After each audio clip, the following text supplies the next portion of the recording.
Sabe aquela aula de ciências que às vezes parece mais uma lista de nomes e fatos para decorar? Pois é.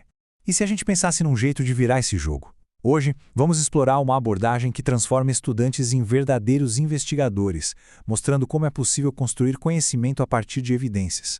É uma mudança e tanto no jeito de pensar a ciência. A questão central é exatamente essa. Muitas vezes, o ensino de ciências acaba se resumindo a um acúmulo de nomenclaturas. Mas, e se o objetivo fosse outro? E se a sala de aula se transformasse num espaço para fazer ciência de verdade, em vez de só aprender sobre ela? Bom, a aprendizagem por investigação oferece justamente esse caminho. O problema desse modelo mais tradicional é que ele quase transforma a ciência numa lista de compras. A gente aprende o que já foi descoberto, mas acaba perdendo toda a parte fascinante da jornada. O processo de investigação, os debates, as reviravoltas. Com isso, a ciência pode parecer algo pronto, estático, e não algo que está sempre sendo construído. Ok. Então, qual seria a solução? A proposta é justamente engajar os estudantes nas práticas autênticas da própria ciência. E o conceito que nos ajuda a entender isso é o de práticas epistêmicas. Esse nome, práticas epistêmicas, pode parecer complicado, mas a ideia por trás é bem direta. Pense nelas como as regras do jogo que os cientistas usam. Não se trata só de ter uma boa ideia, mas de como essa ideia é proposta, como ela é debatida, testada contra evidências e, no final, como ela é aceita ou revisada por uma comunidade de especialistas. E o mais interessante é que isso se desdobra em 4 ações que podem acontecer dentro da sala de aula. Primeiro, os estudantes propõem suas próprias explicações. Depois, comunicam essas ideias, criando um ambiente de debate. Em seguida, eles avaliam as ideias uns dos outros. E, finalmente, o grupo legitima o conhecimento que foi construído coletivamente. E aqui a gente chega no coração da coisa. O passo intelectual mais importante em qualquer investigação científica é justamente a capacidade de transformar dados brutos, números soltos, em algo com significado. Ou seja, transformar dados em evidências. Olha só a diferença. Dizer que foram coletados 193 artrópodes é um dado bruto, é uma informação. Agora, quando a gente diz que esses 193, comparados com os apenas 4 da mata fechada, apoiam uma certa afirmação, aí sim temos uma evidência.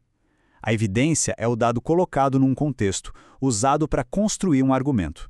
É aqui que a mágica acontece. E essa ideia é poderosa. A evidência é o que âncora o discurso científico na realidade que a gente pode observar. É o que diferencia uma conclusão baseada em dados de uma simples opinião.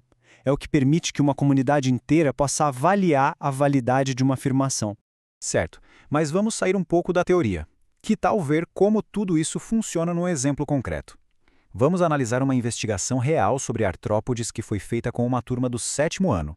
O cenário aqui foi uma investigação genuína. Ninguém, nem mesmo a professora, sabia a resposta de antemão. A turma partiu de uma pergunta aberta, usou métodos de coleta, se organizou em grupos para tabular os dados e, a partir daí, analisar o que tinham encontrado. O primeiro passo, claro, foi dar um sentido àqueles números todos. Cada grupo organizou o que coletou em um gráfico para conseguir visualizar melhor. É um passo inicial, quase como espalhar as peças de um quebra-cabeça na mesa antes de começar a montar. A imagem ainda não está completa, mas essa organização é fundamental. E é aqui que a descoberta começa a acontecer. Ao juntar os dados de todos os grupos num único gráfico comparativo, alguns padrões começaram a surgir. Áreas com muitos artrópodes, por exemplo, contrastavam bastante com áreas onde quase não se encontrou nada. A comparação é que tornou os dados realmente significativos.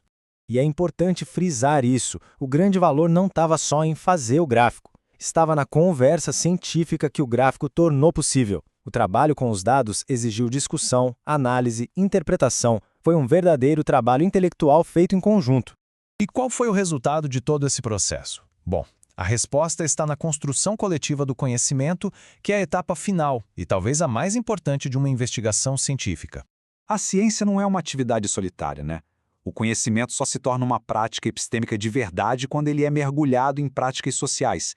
É no debate, na argumentação, na comunicação de ideias com os colegas que a investigação ganha vida e o conhecimento é validado. No final, os estudantes não aprenderam apenas sobre artrópodes. Eles desenvolveram habilidades muito mais profundas. Aprenderam a propor ideias, a usar evidências para apoiar seus argumentos, a respeitar e considerar posições diferentes e a elaborar conclusões em conjunto. Isso é a essência do letramento científico. Isso tudo nos deixa com uma reflexão. E se o verdadeiro objetivo do aprendizado não for encontrar a resposta certa, mas sim dominar o processo de construí-la?